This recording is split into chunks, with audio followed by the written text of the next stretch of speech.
Yep. Just glad it didn't go out halfway up the hill. Blocking traffic and everything else. Turn the corner and it's something happened. Do we have Pastor Mitchell here? He must have. It's not He here said yet. he was coming, He said he'll but- come, but You gonna He's be married usually today? here. Oh, Michelle's not here. I brought her a pen. Pink one. Yeah. If he doesn't come, are you going to do the prayer? I'm going to assign you, Tina. I'm not good at that. Sister Tina. Sister Tina. Sister Tina. Remember that. Bill will do it. Bill, he's not happy. Bill will do it. Peggy. There you go. It's 4:30. All right, we'll call the meeting to order. If you'd stand, we'll do the Lord's Prayer together. Our Father, who art in heaven, hallowed be thy name. Thy kingdom come, thy will be done, on earth as it is in heaven. Give us this day our daily bread. Forgive us our trespasses, as we forgive those who trespass against us. Lead us not into temptation, but deliver us from evil. Join me in the pledge of allegiance, please. I pledge allegiance to the flag of the United States of America and to the republic for which it stands, one nation, under God, indivisible, with liberty and justice for all.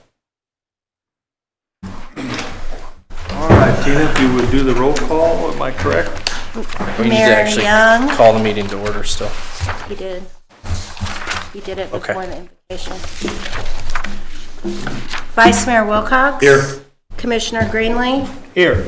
Commissioner Murphy. Here. Commissioner Slattery. Present. Thank you. All right, looks like we have a presentation from CTE ambassadors. Want to come forward, please?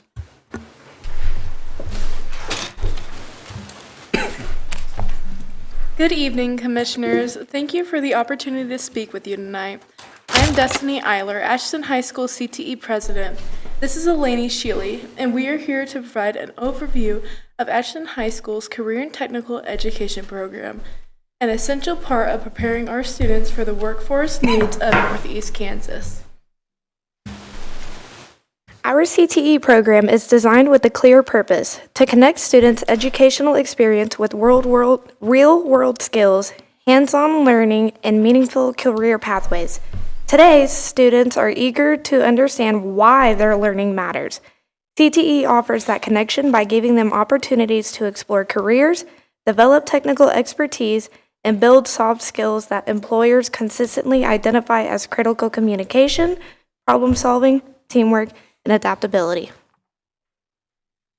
We currently offer 9 pathways, each aligned with major industry sectors in our region: business management and entrepreneurship, teaching, biotechnology, finance, marketing, event and restaurant management, programming and software development, healthcare science, and media design and communications.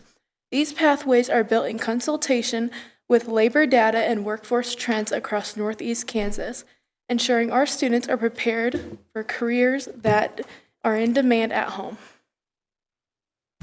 What makes CTE powerful is not only the industry alignment, but the hands-on, project-based learning that students experience. From running school-based enterprises to completing internships, certifications, job shadows, and industry standard projects, students learn by doing. This approach builds confidence and gives them a deeper understanding of the expectations and responsibilities of the careers that they are exploring. Our program also plays a critical role in regional workforce development. As communities across Northeast Kansas work to address shortages in education, healthcare, hospitality, technology, and finance, our students are developing the skills that make them competitive candidates for local employment. Many of our graduates enter the workforce directly, while others pursue technical certificates, apprenticeships, or college degrees, but all have a stronger sense of direction and purpose after high school. CTE also strengthens our community culture. Students collaborate with local businesses who serve as mentors, guest speakers, and project judges, and internship hosts. These partnerships help our students see the opportunities that exist right here at home, and many choose to return to Northeast Kansas after their education, keeping talent in our region. In short, the Career and Technical Education program is not just an academic offering, it is an investment in our students and our workforce, and the long-term viability of our community.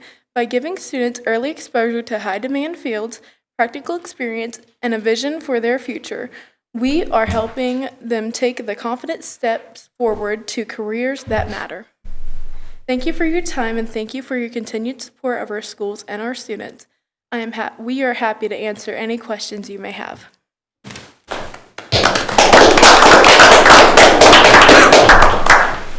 Do you have any questions? Excellent team presentation there. I have a question. What year are you in school? We are both seniors. Both seniors. And are you in one of these programs? Yeah, I'm considered in the biotechnology. I am business. Okay. Wonderful. And maybe you mentioned it, but I may have missed it. How many students do you have participating in this program?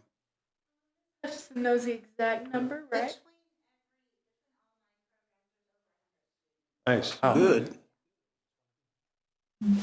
I've met with Dr. Williams and discussed this program as well and tried to see if there's ways the city can help out. So we're having those ongoing discussions. Internships, that was a key word Yeah. you used there. Yeah. All right, nice, thanks. Thank Chance to you. try Good something. job. Thank you very much. Thank you very much. Thank you. Good job. Okay, we'll move on to the public forum. Persons who wish to address the city commission regarding items that are not on the agenda may do so at this time when called upon by the vice mayor. Speakers are limited to 3 minutes and should give their name and address when addressing the commission. Any presentation is for informational purposes only. Any and all written communication should be deposited with the city clerk. Doesn't look like we have anybody for the public. Open it though. Open the public forum. No one come forward? Guess we'll move on to the consent agenda presented by Mark Westhoff, City Manager.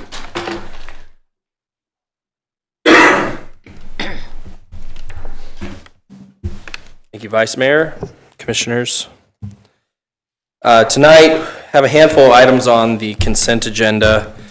First is to approve the meeting minutes from the December 3rd City Commission meeting. Second is to approve cereal malt beverage licenses for Casey's, Gambino's Pizza, Max's BP Station, Raza LLC, which is ShopSmart, and Walmart, expiring on December 31st, 2026. The third is to approve the merchant police business license for Universal Protection Services LLC, DBA Allied Universal Security, expiring on December 31st, 2026. The fourth is to approve the taxi and bus service license for Crittenden Home Care, expiring November 17th, 2026. The fifth is to approve the 25-26 trash hauler license for Miller Trash Service, expiring November 17th, 2026. And the sixth is to approve the 2026 commission meeting schedule. As you can see, it is license renewal season, so there will be continuing for the next couple meetings and probably into the beginning of January, quite a few licenses like this. Any questions? Questions, commissioners? I move that we approve this as read. Second. I'll second. All those in favor? Aye. Any opposed? Hearing none. Approved. All right, we'll move to new business. Number one, Resolution 3430, amending the Water Service Connect and Disconnect Policy, presented by Mark Westhoff, City Manager. Okay. So in July of 22, city staff and the city manager at that time created a policy regarding water service connections, disconnections, and inspections. This is not a policy for non-payment. This is a policy for infrastructure concerns or failed inspections and how to connect or disconnect the utilities from the property. After reviewing that policy with staff, we decided we wanted to make an update to it to make the process a little more clear for our own staff as well as for property owners and residents. So this policy will include requirements to connect water service for a property that's under active construction or renovation. So we're expanding. We're going to allow water service on sites that are actively under construction or renovation so long as they can prove that they've taken measures so that it won't freeze. Requirements to reconnect water service at a property that's been disconnected for over 1 year, where we need to go in and inspect and make sure it's not just going to flood the property. The inspection process, anytime we need to do an inspection, the requirements to reconnect property, within that inspection, as well as, emergency shut-off procedure, water meter tampering procedure, and then the final aspect of it is creating an appeals process, a really clear appeals process if folks disagree with staff's recommendation about disconnection or inspection, where it will come to me for review, and then if they disagree with me, it would go to the district court. So we recommend moving forward with this policy. Staff has reviewed it and is confident they can implement it, and it will make it more clear for property owners. I think it's a pretty good update thing. I read through it. I thought it pretty good little policy. It's been reviewed by the city attorney, and any updates he recommended have been made. So our city attorney thinks it's a good mo. So if it gives clarification to our staff, the homeowner or builder, Yes, and then there's appeals process in place, correct. and then an appeal to the appeal if Yes, if necessary. needed, yeah. So it sounds like all steps are in place, and if you feel like if staff feels like it's an improvement, seems like a no-brainer. Yep. I move that we adopt that resolution. I don't have the number right here in front of me. 3430? 3430, yeah. I move we adopt that. I'll second that. Any other comments, questions? All right, all those in favor? Aye. Any opposed, same sign? Hearing none. 3430 passes. Number 2, county NRP proposal. Okay. Whoa. So, this is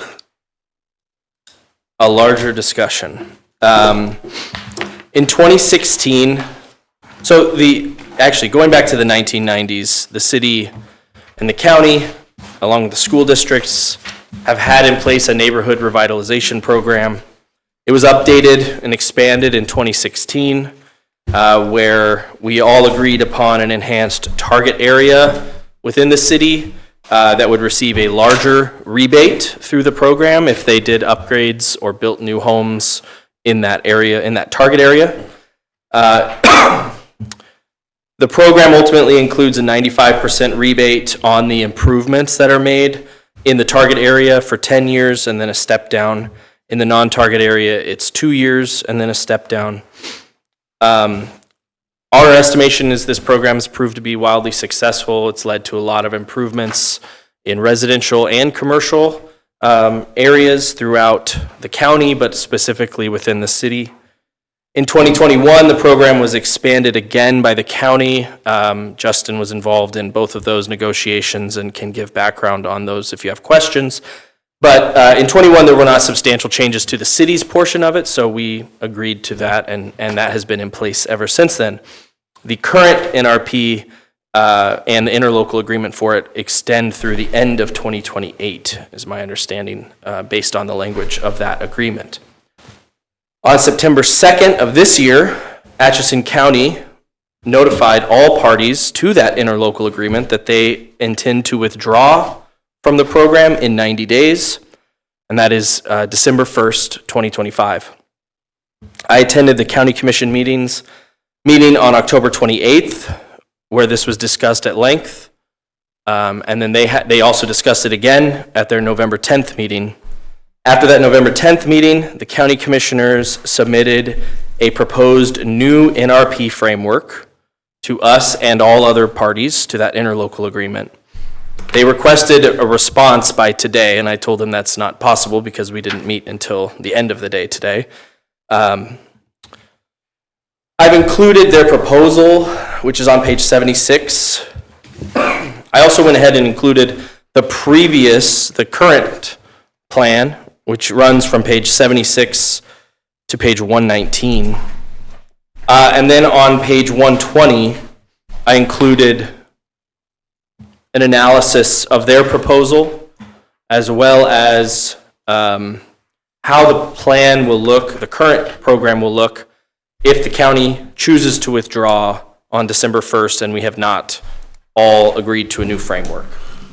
A couple things to know about neighborhood revitalization programs in general. They require, in order to approve any changes to the program or a new program, they require a public hearing, which obviously requires public notice, a certain period of time before that public hearing. And the current interlocal agreement requires 90-day notice if you plan to withdraw, which the county obviously gave to us, but we have not given our notice, and neither has USD 409.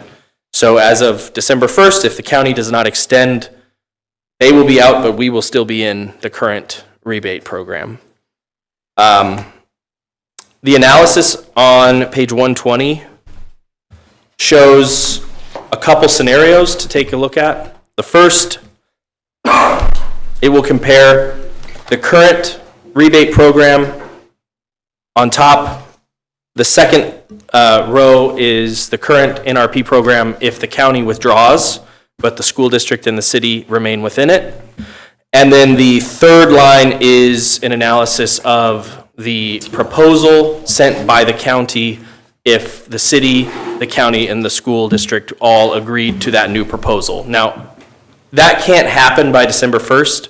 Again, legally, you all don't have another meeting until that day, and we have to have a public hearing. And so, even if you want to agree to this new framework, it can't be done by December 1st, and I will continue to communicate that to the county. I plan to be at their meeting tomorrow to say the same. However, this is just an analysis of the math. So these are three scenarios, like I said. A residential improvement valued at $300,000, which is kind of a standard new home that we're seeing in kind of a mid-range in the city.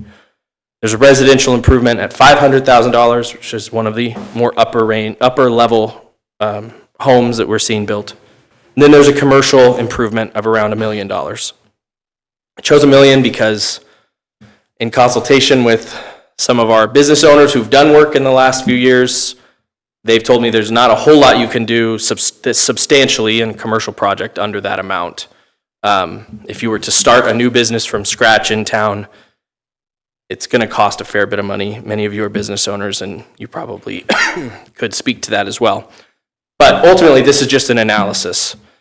So you can see, based on this, that the totals on the far right for target areas and non-target area projects,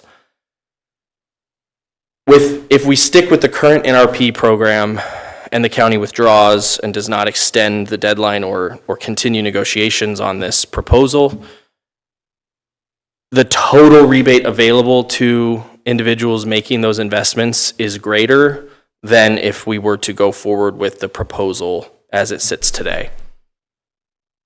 Their proposal. The county's proposal, yes. The main reason for that is that the proposal includes a cap at $300,000 in value for residential and commercial projects and agricultural. And it removes all industrial rebates. So my recommendation is that I don't believe it makes sense as it stands today, purely based on the math that we're looking at here, as well as in speaking with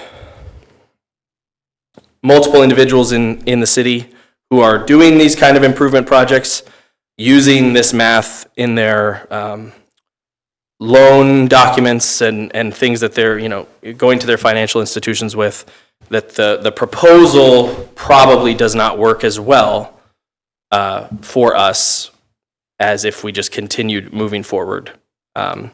Now, again, any change that we might want to do is going to take time as well. And so I guess I'm asking for direction from the commissioners, but my inclination or my recommendation would be to request more time from the county to continue negotiating a framework that we can all potentially agree to, as well as try to see about lifting, either raising that cap to a higher number so that it can incorporate some commercial and higher level residential projects, or removing it from a program. They did other things to reduce kind of the impact to local governments, which I think I could recommend. I'd need to do the analysis on that. They've lessened the amount of time that a rebate is received. The feedback I received on that is that people could work with that. It's really kind of that ceiling that creates a bit of a problem. So, yes. Is there a current cap now? No. There's no- There are tiers in the program.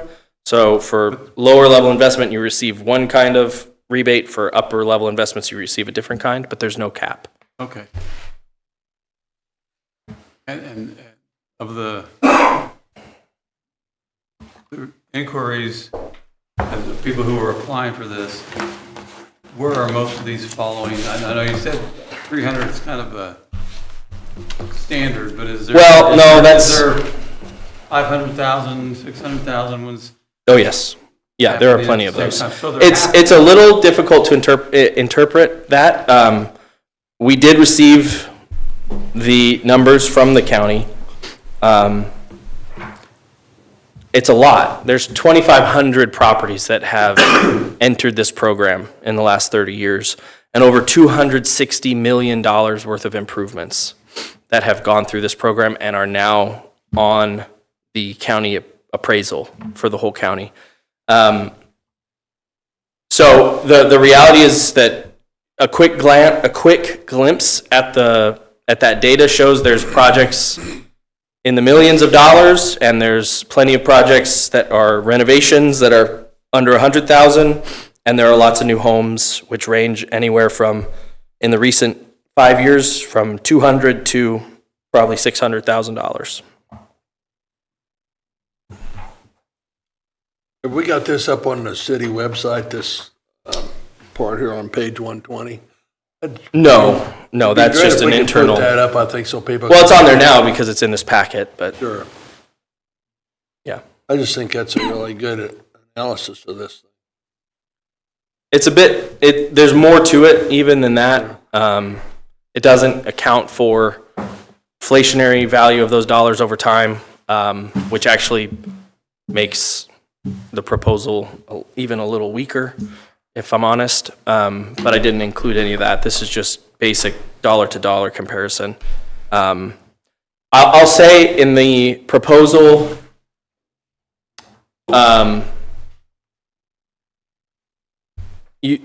someone submitting under the proposal that the county put in would get more rebate per year for a lower level project, like a 300,000 or less.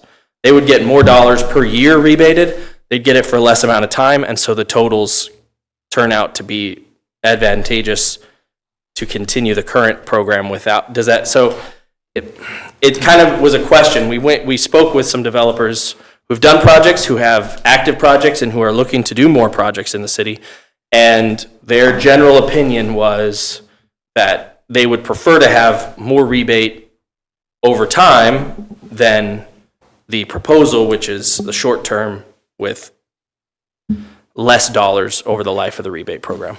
It looks to me like, if we're going to give somebody a little bit of a tax rebate, a decreasing one for 10 years, we'll say, then we got another 90 or 100 years that we can collect taxes on. I don't know. When this first came out, I didn't think it was a very good program, but I thought some improvements would be in it. It's a tough consideration which route to go. My thought was that single-family construction for sale is least impacted by what the county is proposing. Mm-hmm. Meaning that if you're going to build a house and sell it, the buyer would like to hear, okay, you get a little bit of a rebate for a few years, but whether that rebate is 3 years, 5 years, 7 years, I think that it stands to reason that that business model is least impacted by what the county is proposing to do. What is unequivocally most impacted is what I would call a mid-level commercial project. So if you're going to do a $600,000 commercial remodel or something like that, and that's true for two reasons. One, the commercial assessment rate is more than double the residential rate. And so that impact of tax implications is just really, It's higher. It's higher. And commercial real estate is also much more likely to be rented as opposed to owned. And so the accelerated or target area NRP was put together, and I advocated for it very strongly starting in 2016, which is when the target area came about, and it was renewed in 2021, because I had come to believe that the lack of profitability of real estate investment was a major drag. And I continue to believe that if it's not profitable to invest in real estate depreciates over time, and if it's not profitable to invest in it, we're going to have a long-term problem. And this is a way to manipulate the math to make it more profitable to invest in real estate, even if you have to be patient for the tax proceeds on the back end of it. That's the whole idea. And in commercial, that's just so tough because of the taxes, and in a lot of cases, likely to be rental. The other thing that is impacted, and I'm going to walk this line a little bit because it's the business that I'm in, is multifamily, which in a lot of ways is commercial. It's all rental, but the building codes are just more onerous. You have to have things like actively monitored fire alarm systems, sprinklers, and single family doesn't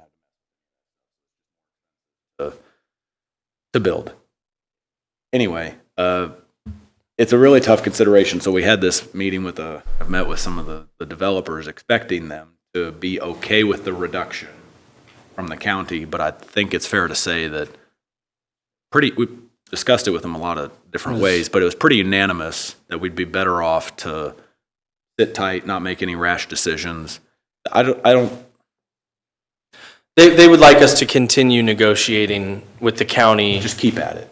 And if that means that for a time period, they've withdrawn and the current NRP continues with just the city and the school district participating, that had greater value in their mind than moving forward breakneck with the proposal as it sits today. So that was really the feedback that we got, and that was, like I said, it's a tough consideration, but that was kind of when looking at these numbers, that was where I fell on it as well. But it's ultimately your decision. We don't have, there's a deadline there, number 1, right? Pat, you lost your feed, I think. It's back up. It's So as of right now, the 90 days for the county's notice to withdraw is December 1st. So if we do nothing and they do nothing well, no, that's not true. If they do nothing, we can't affect it at all. But if they do nothing at all on December 1st, scenario 2 there, current NRP, no county, will be in effect. If they do nothing at all, if they make no changes. Because the reality is, even if we wanted to, we could not make this proposal happen by December 1st. So The new proposal. yeah, the new proposal. Can So you scroll either, down a second? Is it which one are you looking for? up? I'm looking for the list of all the participating jurisdictions. Is that in the? It's page 76 or I think 77. that's, or 79 maybe. I guess what I'm saying is I don't think that the county has factored in the degree of difficulty of coordinating with each of them to actually put that together. Now, most of those are non-overlapping with the city, so I would say it doesn't matter to us as much, and a little bit, just being a good community partner. I want to see good things in Effingham, but Sure. it's not overlapping with our jurisdiction. But the degree of difficulty of coordinating public meetings and action by some of those organizations are entirely volunteer. I don't see how, that's a huge. But even undertaking. beyond that, And they only meet once a quarter. even beyond that, if they came to us and said, okay, we'll deal with all that because that's all out of your jurisdiction, and they said, we just want to sign an agreement, a separate agreement with the school district and the city on this area, again, we just couldn't make it happen by December 1st. This is our last meeting before December 1st, and we just received the framework proposal. And beyond that, again, it takes a public hearing, which requires public notice. It just couldn't be done in time. And beyond the fact that I don't necessarily recommend the current framework. I'd like to continue negotiating that. But that's ultimately, how to proceed is ultimately your call. That's my recommendation, and that's the recommendation of staff and in our discussions with developers. However, no matter what we do, just keep in mind that we can't meet that December 1st deadline. So that's kind of the feedback I have. I'm a little concerned that if we don't keep this program going, even on the industrial side, then we're going to be dealing with, if somebody comes and says, well, we're going to maybe do something here. They're going to look at some other county, some other state even. It's a fantastic concern. I didn't finish my point. I I'm got sorry, sidetracked yeah. on the. No, it's not your fault. I lost my train of thought. The reason mid-size commercial is most affected. Large commercial, if you're talking a multi-million-dollar project, we have other avenues and other tools to achieve the same abatement schedules. I would think we anticipate bringing one of those to you in the pretty near future. But it's very common. They're called industrial revenue bonds or multifamily revenue bonds. If you have a multi-million-dollar project, there are other tools that the city can unilaterally make it happen. That's even more profitable for the person involved, isn't it, most of the time? Theoretically, yeah, you could get a bigger rebate using an IRB than this. However, there's more hoops to big jump ones. through for the And it's company. expensive. So So the reason that bothers me though is because the NRP is a very approachable program for a $100 application fee. Somebody who's just a side hustling carpenter who wants to build a spec house on the weekend can use it and do that. Well, an IRB, you have to pay a bond counsel, tens of thousands of dollars to achieve that. So that's why I've always been such a proponent of NRP, as opposed to those other ones where you have to employ, a bond counsel attorney to write it all up for you. It's a lot more approachable. it also opens up for expansions. So like a company out at our industrial park now, let's say they want to do an expansion project. It's not something that meets the level of an IRB, but they look at it and they say, it would really help us get this over the finish line if we had a little bit of a rebate on the expansion. The rest of the plant still pays their full tax, right? And so then that might be a deciding factor for them to move forward with that project. But because it's not multi-million-dollar value, going after an IRB doesn't really make sense. Yeah.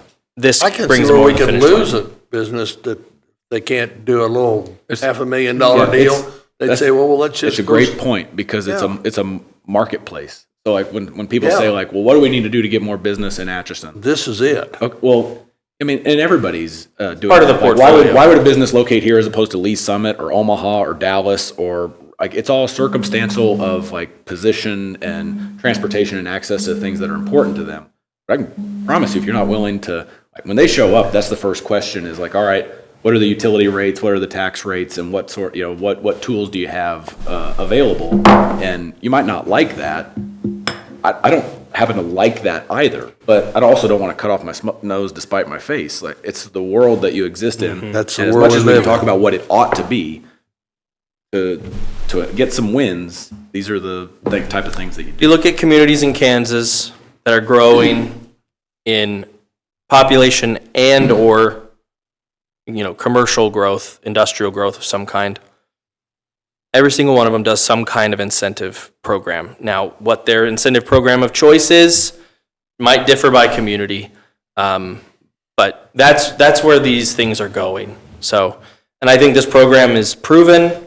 If I'm open to renegotiating it. I'm open to looking at some possible changes to it that make sense. It's really about, from my perspective, it's about trying to hit that sweet spot in the program of this will still be something that attracts new growth and revitalization of the city that doesn't create a harm to the city and the county in the short term.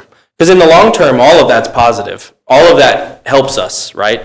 So how short can you go that it's still an attractive incentive and it ultimately gets that improvement fully, into the tax rolls which then is the best possible way to help, reasonably reduce or keep sane tax levels for everybody else. If you increase the tax base, all things equal, you help everybody else. So, Okay, so a couple comments. Again, this affects the city, well, it affects 4 cities in our county. The county itself, 5 townships, and both USD 377 and USD 409. So all those entities are affected by this. So I think it's fair for the county to say, okay, tell us why we have this. I think you have to reaffirm why you do certain programs every so often. So for them to ask that question, I think is legitimate. So in reading the materials for this meeting, in 2021, these findings, I think, which page are you added looking to, that's on page 4, added to the decision to move forward with this NRP. The population of Atchison County decreased 3.4%, while the state of Kansas grew 3 point. That's not a good check mark on our favor. Our residents of the county were spending dollars outside of the county instead of spending them in the county. We were the 6th lowest per capita income in the state, our county. How many counties are there? 115? 105. We're the 6th lowest, okay? Sorry, what page are you on there? 4. Page 80 of the packet, Oh, 80, page 4 of yeah. the NRP. Atchison County had a shrinking workforce, a 6.5 reduction in labor force. And the number of housing units in the county reduced significantly. So we're going backwards at the time that this program was put into place. And it was, obviously, I wasn't part of it, but felt that this NRP might stimulate growth, stimulate all the things that were negative at that time. I think probably that has happened to some extent. It's difficult for the average person Sure. to gauge that or judge that. I received my property taxes today for both my business and my personal, okay? A little bit of shock there, but I haven't sat through the meetings. I knew it was coming. All right, but if I'm another resident of the county, I'm like, why should I give somebody else a tax break? Because it will lower your I know, taxes over time. I'm going to answer my own question, Yeah. okay? Why should I give someone else a tax break when I'm not getting it? But I have to have some foresight. I have to project to the future. How can we best help the county, the city, all the other entities, plus myself, by hopefully generating additional tax dollars from other people, and therefore maybe stymieing the growth of my personal taxes down the road. So I think you have to have some foresight to say, okay, might not be great today, but it gets better as we go along. I don't know if you can provide any information on those people that are coming off of the rebate, how much they're starting to now, how many of those millions of dollars are starting to flow onto the tax rolls each year? Yeah, so that's a bit of a tricky calculation because the improvement value we kind of know, right? The amount that went into the program and came out of the program. The today's value of that is a bit of a different question because that hopefully those improvements appreciated over time as we've seen values go up, which is part of the reason why the tax bill goes up. So I can tell you that based on the numbers we received, the program dating back to the 90s, when it was a different program before 2016, but the whole program dating back to the 90s, there's been in countywide 250 million in improvements have entered the program. That's not including the most recent 400 or so applications because those are all still in it. That's not true. I'm sorry. That's not counting the most recent 100 or so that haven't actually, finished the project. They're still pending. In terms of the value that has come out of it, so I said 250 million, not including the most recent 100. The value that has come out of it is closer to 270 million in improvements, not including the most recent 500, because those are all still in the program, so they haven't come out yet to tell you what that number is. That 500, those 500, you want to talk about those numbers that are cited on page 4 of the program. The vast majority of those 500 have happened since 2020, since those numbers came out and since the program was revitalized. So as It's getting more, it's getting more use in the last 5 years than any other 5 years. I think that's a good sign. Yes, I agree. I think that That's accomplishing what these points said, is you need to Correct. stimulate growth. And the program has stimulated growth. So you can't look at it from what you're losing, you have to look at it from what your long-term gain is.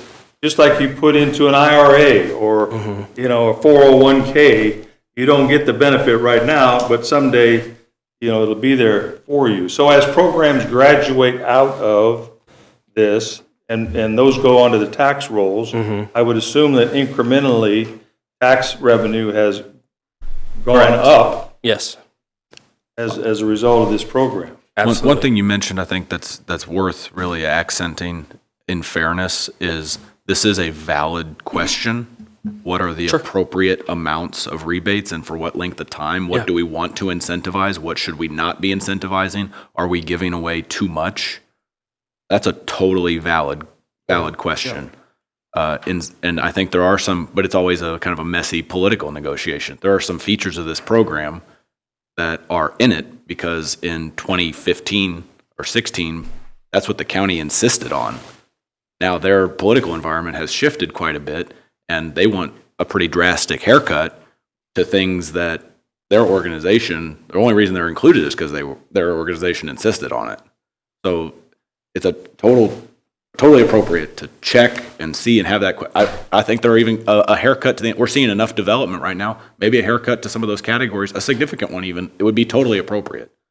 But the way to initiate that conversation by saying, you know, we're out, that's not the optimal way in my view to start that conversation. But I think that's that in fairness, that needs to be said out loud and said strongly, is that Absolutely. are we giving away too much? Because it is an effective program, but if you're giving away too much, that's not good either. Right. That's why I was talking about that sweet spot.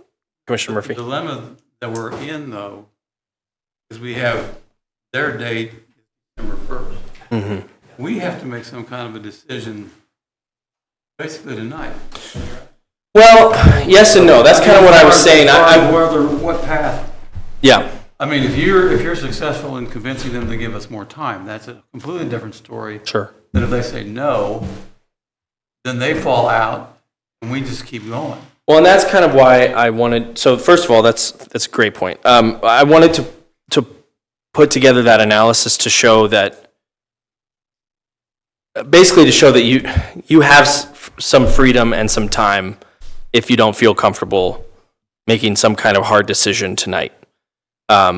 Because ultimately, if they do not do anything and they withdraw on December 1st, there is definitely a reduction in the rebate program as it exists today, but that my personal review of the numbers and then reviewing them with some business owners and individuals who are doing this work shows that it's not,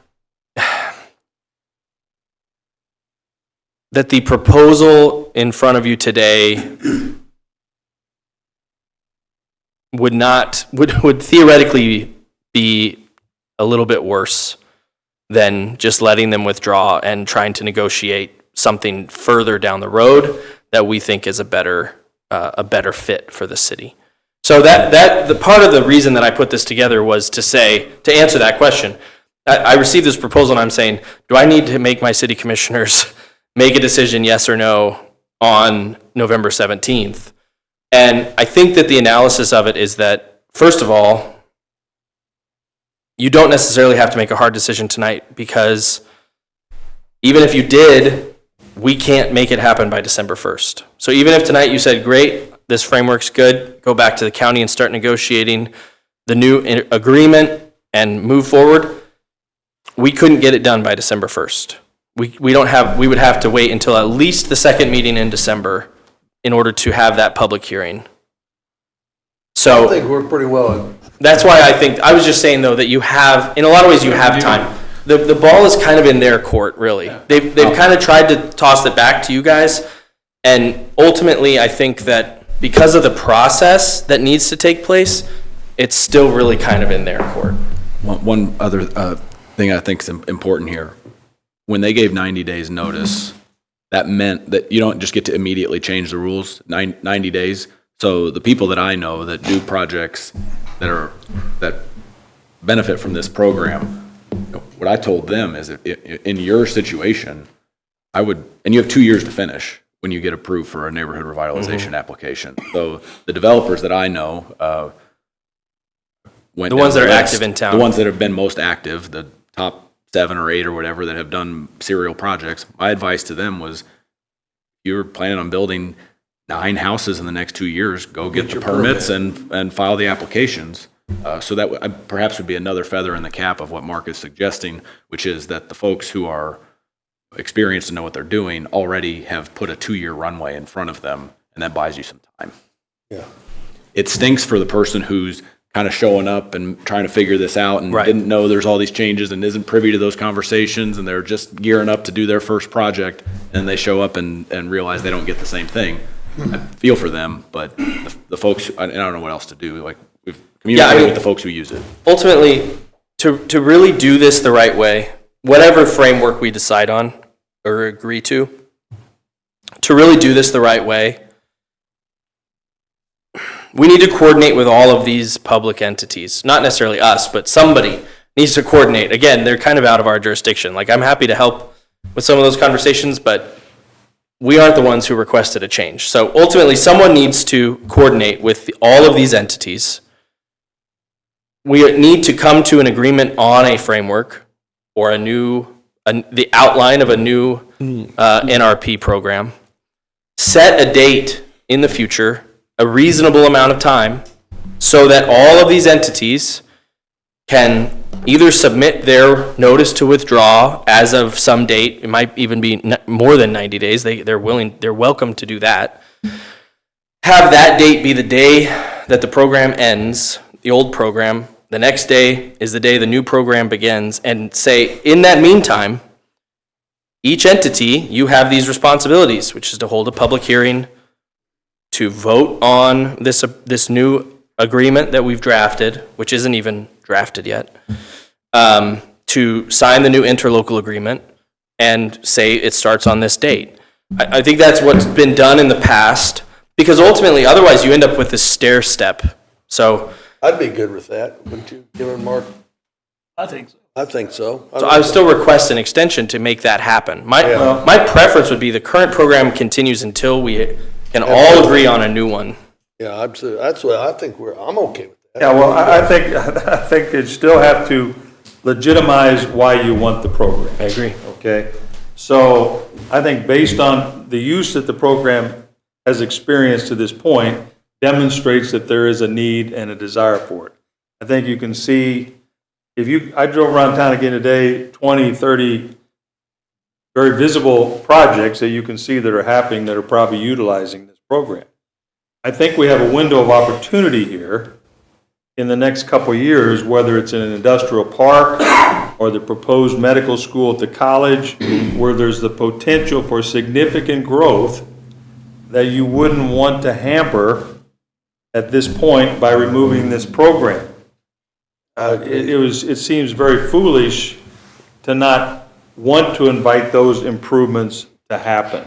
Yep. This reminds me of, I think I said it before, but somebody on a commission, they get to making too much money, and then somebody wants to cut their commission rate. This is what's happened here. We've got a big improvement, and now the county's talking about cutting the commission rate back. That's kind of a wild. It's the same kind of thing, I think. It's working real well. What's wrong with it running? Well, I'm not going to say who's right and who's wrong, okay? What I'm going to encourage is that you present to the county commissioners a proposal to either void or significantly extend their withdrawal from this program to give 12 entities the chance to consider what they want to do, not forced by the county's sort of rapid decision to make that move. And that we do what is best for city, county, all the entities for the long term, so either voiding their current withdrawal or dramatically extending it to give us time. I don't know how that would hurt them because they're not losing immediate income. Are they in any way by extending?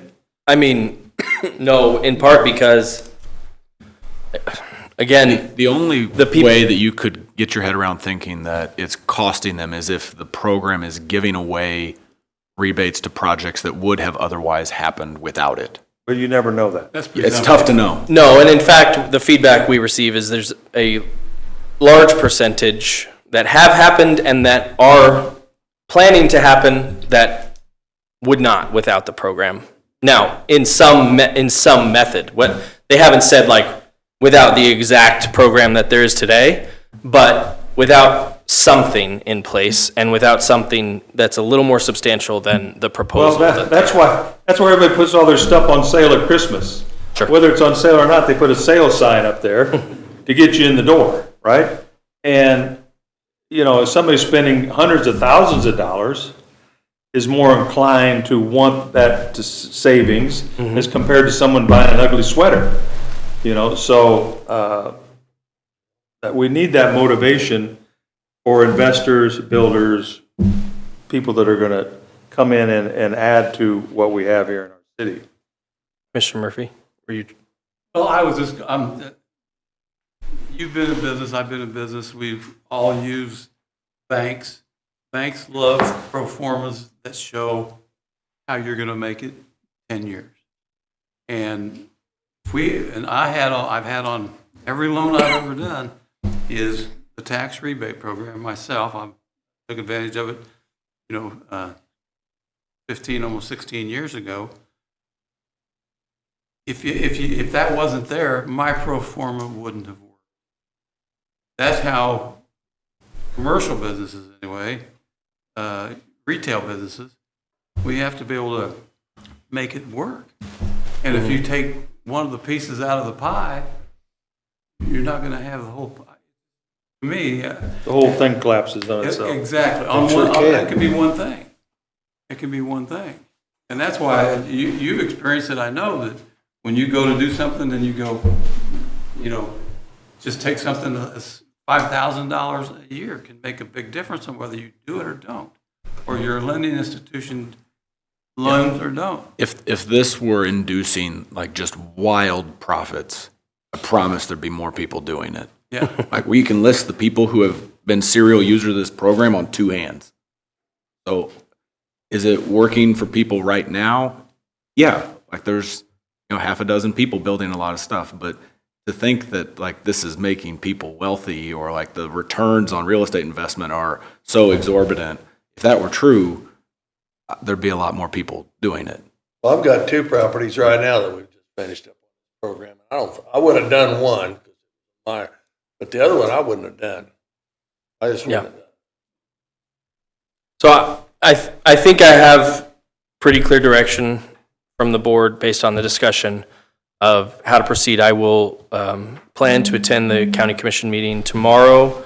I believe they have one the week of Thanksgiving as well, in case. Try to push for an extension and continued negotiations on the NRP. Yes? My question is, if they don't give us an extension, Yep. where will we be then? Will we be? Scenario 2 on page Okay. 120. Well, I think we should make it clear, though, to potential investors that the program is not going away. Correct. With the county's decision. Right. Yes. And in the discussions we've had so far, we've made that clear. So, I mean, not to everybody, I can't connect with every potential investor. Again, part of the great thing about this program is it's by right. So that application doesn't come before this board for approval. It doesn't come to me for approval. It's reviewed by the county appraiser for certain guidelines, and they're supposed to hit yes on it if it meets those guidelines. And so I don't have the list of everyone who's been able to do a project because of it. I have a big list of all the projects, but, you know, the fact of you saying I've used it for this one and not, I don't have some master list of that necessarily. So I can't connect with everyone who's used it to ask them that question, but we were able to connect with folks who've really been able to make it work for a lot of development and receive their feedback, which is what I've shared with you I think it'd today. be worth an emphasis that it be said here publicly that not everybody who's building something is utilizing this program. Sure. And I know sort of a button that some people push to get themselves fired up is they point to Raven Hills and say, well, you know, but Raven Hills is not in this program, are they? That's correct. It's a They're different. not getting a dime from this program. Correct. Other builders don't. I've had some building, didn't use this program. Sure. So, not everything that's being built utilizes this Correct. program. Yep. That's a good point. There's some people that built some stuff and didn't want it because they didn't want the tax people to know how much they were spending. There's that side of it too. Yeah. Okay. Well, that's one of the pluses of the program, though. Yes. You have to fill out the paperwork, and therefore, your We know tax liability 100%. moving forward is established up front. Exactly. It's In helpful. addition to the appreciation Yeah, that on that appreciation. project over the 10 years or 8 years or however many years you've got a tax break, the property is appreciated and the tax bill is going to be a little higher Correct. or a lot higher, one of the two. Yeah, Okay. The appreciation actually starts immediately. Immediately. I didn't Because realize that. Right, the rebate value stays the same Yeah. as the appreciation and inflation takes its hold. So even though they're in the program, they're being taxed on a part of that project Right, within a year. yeah. Yes. I'll share this with you. The old YMCA's, we finished it 5 years ago. It's supposed to be at, 95%, and at this point, that's effectively like 64% or something. Yeah. Because of appreciation, inflation, whatever you want to call it, so. Yeah, that's kind of an iffy deal, I think. Appreciation that they're taxing us extra. Yeah, That wasn't, That's how the program's, I know. yeah, you realize that quickly when you sign the check. Yeah. okay. So thank you for the discussion. I think that I've got clear direction. I will continue to update you on this at every meeting as we go forward until we have something new to bring to the actual business side of the meeting. So thank you. Okay, so no further actions, we'll just wait to hear back from you, Yeah. okay? All right, let's move on to communications, again, Mark Westhoff presenting. Sure. So first thing is the certificate of election. So congratulations to Commissioner Greenlee, Commissioner Murphy, and Mayor Young on being reelected. And we will, so that's official from the county, and we will, do what we do at the end of the year with recommissioning the board. We also have in there the full election results for the city officials as well as 409. And then the last thing we have is a notification from the county that it's on page 112. Oh, was 409 not on there? No. Oh, I'm sorry, you're right. We just had the city. The entire election results are on the county's website. So the last thing is we received a letter from the county on October 31st informing us officially that as of January 1st, 2026, the Atchison County Solid Waste Facility, the transfer station, will begin charging by the ton a tipping fee, basically, for trash and recycling. Ultimately, this is basically a straight pass-through from their fees that they pay because they take it on somewhere else. So this is basically a straight pass-through from them. The 2026 rates are $50.17 per ton for trash and $103 per ton for recycling. Based on an analysis of, we're estimating a little bit on the trash side for what we dump out there. They didn't have that for us. They had the recycling number. But based on kind of our own educated guesses, obviously, we believe that will come out to about $4 per household per month going forward on the city's side. That will come before you officially at one of the 2 meetings in December, but that is what it is looking like for the city, that in order to, it's actually more than that. It comes out to 4 and some change, so it's more like $4.60 or something like that. We're rounding it down to try to absorb some of that cost for city residents, but it'll be around $4 for those tipping fees.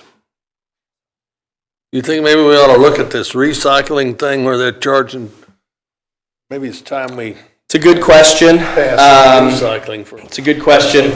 Single stream recycling, like the kind that we do, it's expensive. Because ultimately, someone has to sort through that and pick out what they think has value or what needs to go where.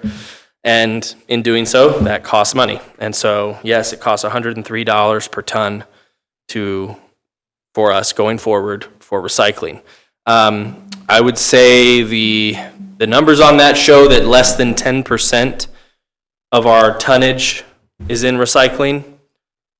Part of that is because recycling is lighter weight than trash. It's obviously emptied. Whatever the thing is, isn't full of liquid or food or dirt or whatever it is that came in it. So it's lighter weight, but it's also not heavily utilized, I would say. Ultimately, that's a decision for the commission.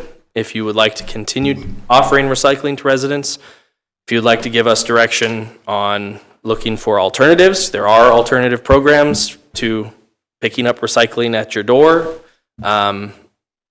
There's definitely options, but that's ultimately a commission decision. I think that's quite a bit of difference. I think we ought to look at maybe having some kind of a site that people want to recycle with. They could take their stuff to that site, maybe. I don't know. We have that already, don't we? Out by Kind Jiffy of. Lube. We already have it out by Jiffy Lube. Some, yeah. You can, those kinds of things you can expand those or, Every time I've been out there, it's been full. yeah. Yeah.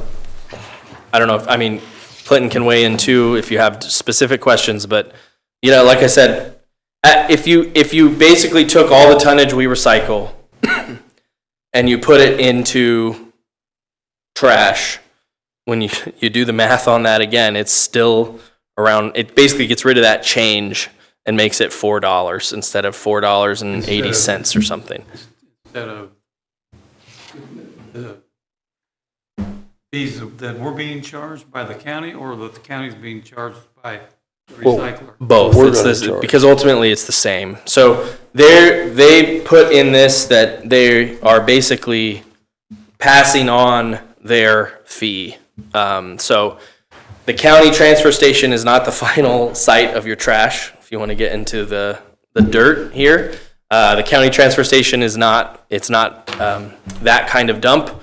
They take it on to another site. They basically consolidate it there, crush it down, make it fit into a trailer, and then they take it on to another site where it's ultimately regulated to remain in an actual landfill or sorted in the case of recycling. I think environmentally, though, we need to not eliminate recycling. That's my personal opinion. Knowing that there's going to be additional cost to do it what I would term the right way. But overall, I'm disappointed in you're getting this letter in the first place, because I think a couple of years ago, we were sold a bill of goods that by deferring all the tax to the county and the city losing out on approximately $500,000, I think, that they would be able to handle the trash and the communication with those funds. And now here we are, 24 months later or whatever, and we're saying, oh, we got another bill for you, though. So I think the presentation at the time of the vote was not completely transparent, and people thought they were getting one thing and they got another thing, especially in the city. So I just want to publicly state my disappointment in that we're even getting this letter at all. But if they got to do it, they got to do it. I understand that as well. But I would have thought that would have been projected out well past Sure. the short time period that it's been in effect.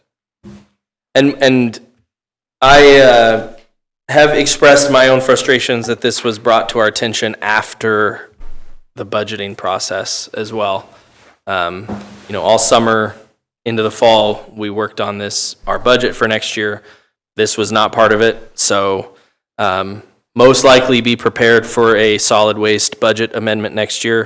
Again, we have the fund balance, and if there are issues, plus we are likely going to be collecting this to transfer it on, but ultimately we would still have to file an amendment with the state because we're likely going over on our expenses next year. So that's a little bit of a frustration that it was not brought to us.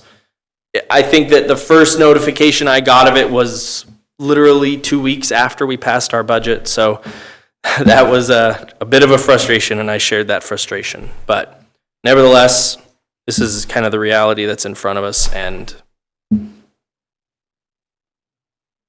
Well, I don't know, I think this $100 a ton for recycling, if recycling can't recycle closer to just trash, I don't know, I think we need to step away from that if we can, it's my feeling.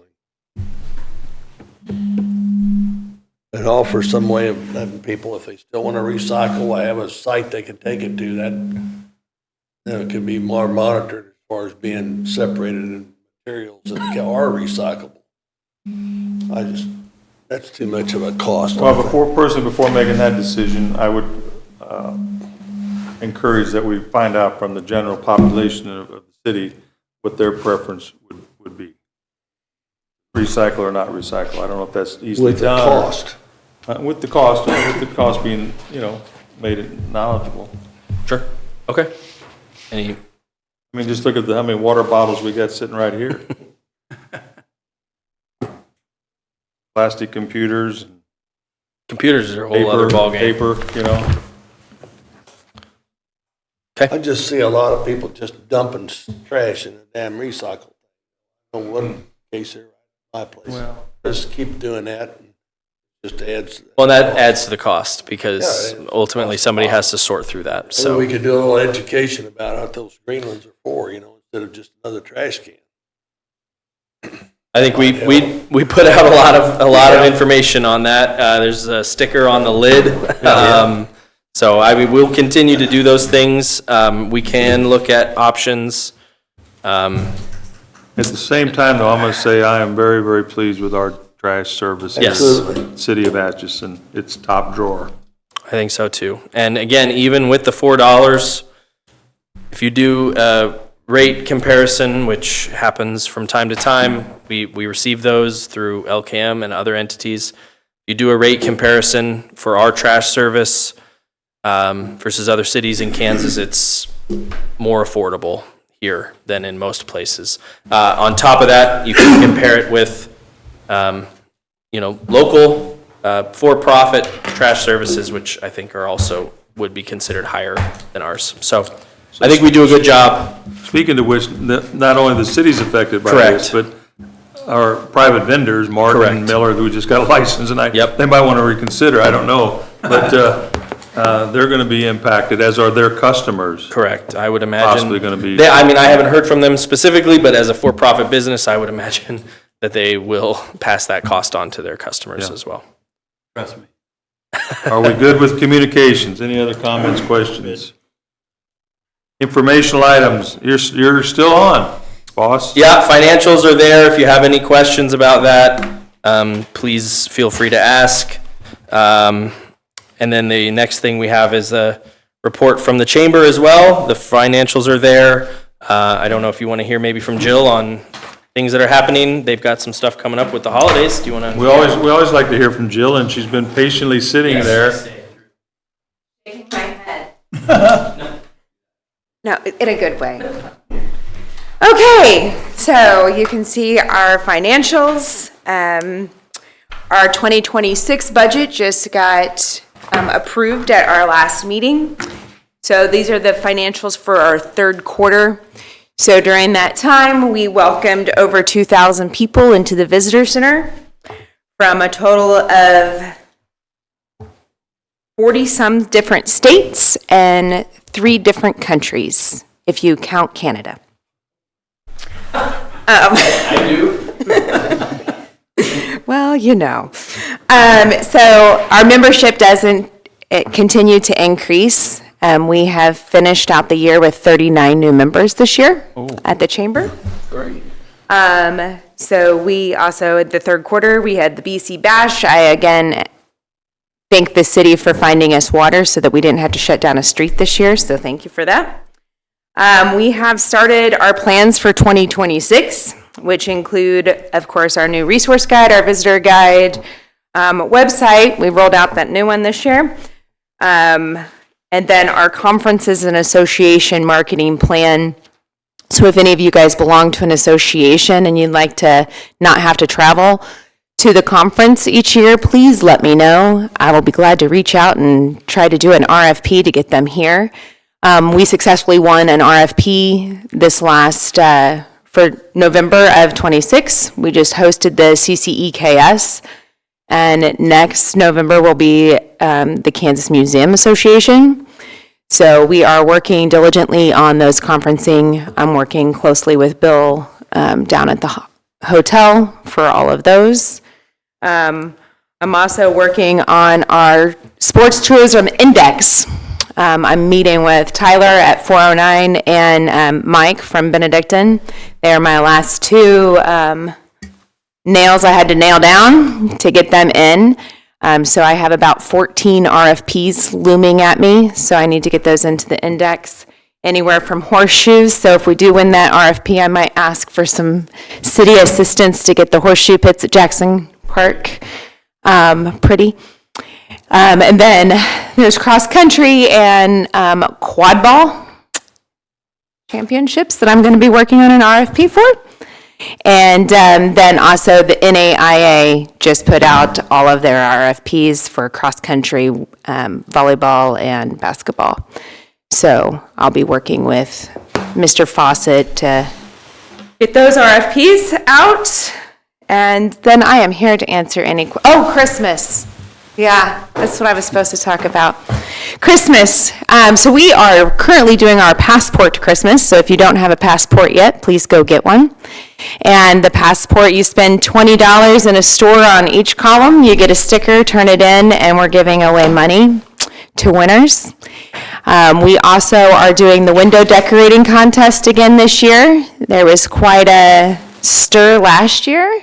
So hopefully that continues to push our downtown to get decorated and decorate their storefronts. The other thing we have going on is December 6th is the Spirit of Christmas. And we are actually moving that down to Memorial Hall this year. We have been hosting it down on the 500 block for the past couple of years. However, two things, we're running out of spaces where I can put things. So, which is a good problem to have. But then the second thing, and the older I get, the more I hate the cold. And I don't want to stand outside in 30 below zero weather any longer. So anyway, we're moving that to Memorial Hall. We'll still have the trolley and the carriage rides and little train rides out front, and then the lighted parade at 5:30. But during that time, we're also doing a cookie crawl to help people get down to the downtown businesses. So we have a lot going on, and I'm so glad that I have 2 new staff members starting. So by the middle of December, we will be fully staffed for the first time since May. Yay. Anything going on with this soccer event coming With up? FIFA? Nothing. No, nothing. So we are expected to get some of the residual. We are in the 2.5-hour mark from it. Currently, I've been putting out to businesses to please check their Googles. Just Google their business, and if it's not right, let's get it fixed. To update their Facebook and their social medias to make sure that their hours are correct, their address is correct, their images are correct. I helped Jerry at Cray. They had them permanently closed. So that is one of the biggest thing for our businesses, to be found, right? So, and then our marketing will start once we start getting who we know is coming, right? So I'm partnering with Holton and Seneca. And we're going to do kind of an Americana for small towns. So our marketing will start going out. So if we get, I don't know soccer well, but Spain, is that a? Yes. Okay. So surely they have a soccer team, right? So if Spain is coming to Kansas City, then we will start putting things out and trying to get them to come here. Yep. So it'll be about 6 weeks of time Yeah. where there will be different nationalities in and out of Kansas City. Yeah. As well as a really nice thing is that there's a game in Kansas City, I believe on July 3rd. Yeah. Which means that on July 4th, the 250th anniversary of the country, we're planning a big event here in town. We're going to try to target that fan base, whichever one it is, and say, stay an extra night. Do the Americana big 4th of July celebration here rather than go somewhere else. We'll try to keep that. Yeah, and so we're just going to do our normal events. However, I am adding some things to those weekends or those weeks so that we have something to market to them. The other thing that we're kind of seeing currently is that things that were already in Kansas City are being kicked out from their hotels. So, like there is a big softball where all of a sudden their hotels got canceled because they're not going to get them for $120 a night, where when World Cup's coming, they can get them for, $500 a night. So some of those have been starting to reach out already to try to come, just try to find some hotels. So again, Bill and I are working on that together. And then the other things with the soccer, that's about it. Yeah. There'll be more, again, after the draw. Yeah, because also the other thing is we're going to have some education sessions for all of our businesses, because America does business very differently than other countries. First of all, we have sales tax, where a lot of countries, if you have $5 on something, they're expecting to pay $5, not $5.27, whatever. The other thing is tipping is not normal. Like we went to Ireland and we tipped, and they knew exactly that we were American because we tipped, right? So that's one of the things that we need to just educate our businesses on, with trying to have them do business, because there's also going to be that language barrier as well. So as soon as I know what countries are going to be here, I can better prepare our businesses for that as well. Well, I think most of the people coming have been to the United States. No. I have high Actually, percentage. with this event, I wouldn't bet on that. It's just so big. A lot of people, lifetime, never traveled abroad. And again, you're aware that Pam Kramer, Benedictine alum, is the chief executive officer of this. Yes.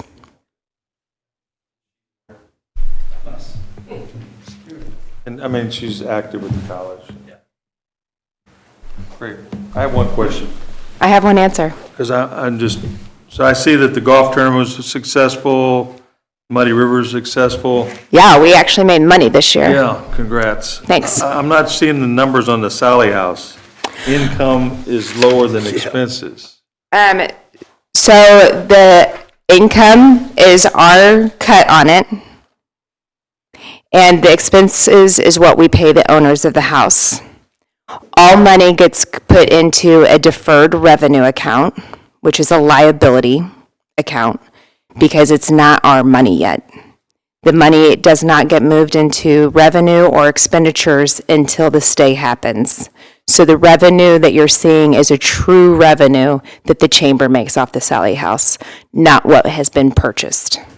Okay, so it's a money positive program. Yes, absolutely. Yeah. And this also goes through the end of September. Yeah, That's not their season. It happens right after that, too. every day's So you busy. guys are paying 54,000, you're paying 54,000 rent, is that right? No, again, the expense side includes future stays, cost for future revenue The- side only after the stay has happened. Because it's So to put it in an easy way so if you rent the Sally House and you give me $200 on, right, I put it in a jar over here and I don't touch it. And then after your stay, I take that $200 out, I give the owners their cut, and I take my cut. And then that money's no longer in the jar, but my cut is in my revenue line and their cut is in an expenditure line. This is on September 30th. There's a lot of money in the jar. Yes. money in the jar. Yeah. That hasn't been divvied up yet. Yeah, because this goes from January to September. If you look at the end of the year financial chamber, It's the chamber revenue is around $60,000 a year, approximately. So what do you end up paying rent on it? Do you know what the, we don't, it's not rent. It's just their share of the proceeds and the Yeah. chamber share. Privately owned, chamber operates. Yeah, so his is around, what, 150? 150,000. Did Mike tell you that one of his houses is on it? No, yeah. Well, I need to get. Come talk to me. Resident Ghost. He'll be knocking on your door, I'm sure. I'm good with that. Anything else? Press A. Thank you very much. All right. Appreciate it. Thank you. My pleasure. Jill. And then I didn't have this on there, but I do have an update if you want it. Go for it. All right. It's more kind of for city employees, but just in case any are watching, we are in our open enrollment period right now, so they should reach out to HR, Flora, or Emily to get their enrollment done before next week. The Patriot Street Bridge that we've talked about over in the Branchton area is obviously underway. We don't have any reason to believe that that's off track. 90-day working days and 20 cleanup days, as discussed before. Discuss the tipping fees. The streets crew is currently working on concrete repairs on Greenview up in the Brookdale area, so just be cautious up there. As you might have noticed, the stoplight at 14th Street has finally been replaced. KDOT finally gave us the thumbs up and got that done. They look great. You can actually see them. The new radar speed limit signs that we talked about for 2nd Street are in, and we're working on utility locates to get those placed. Our annual water main replacement project has begun out on Bellevue Drive and Country Club Road. This part of the project is the largest part that will go through the winter. It'll take a few months, and the crews are staying in close contact with residents as they are impacted and receive water service. So just a reminder that talking about solid waste, the solid waste carts can't be left on the street or blocking the sidewalk on non-pickup days. So this has become a bit of a concern. We've received a handful of complaints about it. So our crews have started moving those carts. If they see them, over a day after pickup, they're going to be moving them out of the street or off the sidewalk and putting a tag on it, just so you know we moved it. It wasn't somebody else, and that you're not supposed to leave them out all the time. Many water customers have received or will begin receiving notifications in the mail about their water lines. This includes, the notices will include water main lines towards their house as well as their service lines to their building or home. We talked about this last year. This is EPA lead and copper regulation that we have to put these notices out. It's notifying customers that they might have galvanized material in the process of water getting to their home or business. Galvanized itself is not a problem. The issue with galvanized lines is that they can deteriorate, and that if there's any lead in the water, it can collect on those deteriorated galvanized lines and then detach and come into your home. We don't currently have any lead pipes in service in the city of Atchison, so that's just a heads up. We've tested all of them, and we don't have any major lead pipes in service. We do have some lead components throughout town, pigtails, gooseneck connections, things of that nature, and so that's why those with galvanized lines get that notice, and there's guidelines in there from KDHE if they have concerns. City offices will be closed next week, Thursday and Friday, for the Thanksgiving holiday, so happy Thanksgiving to everyone. And then, as Jill mentioned, there's obviously a lot of events coming up around Christmas. City crews are planning to start getting the Christmas decorations up downtown, hopefully this week, and definitely we'll have it done by Thanksgiving. That's everything I have. Any questions? I just have one. The valve that we replaced, the water treatment plant. The one, yeah, One that was, they had to do the freezing. The freeze thing. Are we done with that? I think it's scheduled. See. It's all in budget. It was part of the CIP, yeah. Any other questions? Okay, thank you. All right, good. Moving on to the always exciting governing body comments. Commissioner Murphy, you got one thing to tell us? I have nothing to say. No, come on.